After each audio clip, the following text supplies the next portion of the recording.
Family and friends, top of the day, it's Friday and you still ain't got no realtor. So let me take y'all back down memory lane.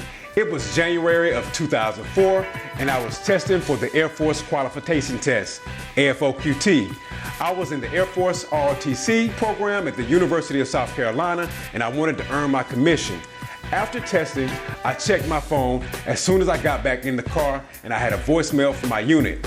Now the test date was on a Saturday and my unit just told me it was wheels up that following Wednesday at 1400. It was at this point that I transitioned from being a scholar to a soldier conceptually.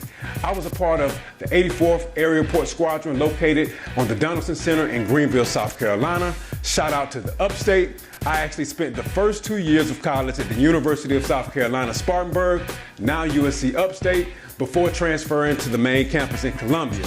Back to the military. I ended up being involuntary activated for a year and did a tour to Haiti under Operation Secure Tomorrow and Iraq in the global war on terrorism.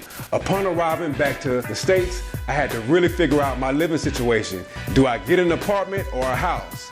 Can I get a house? I think I'm gonna go with the house because I'm built like that. Besides, this was the perfect time for me to use all that tax-free income, gently use credit, and the best employer backing me to procure a house. At the advisement of my folks, you should all listen to your parents.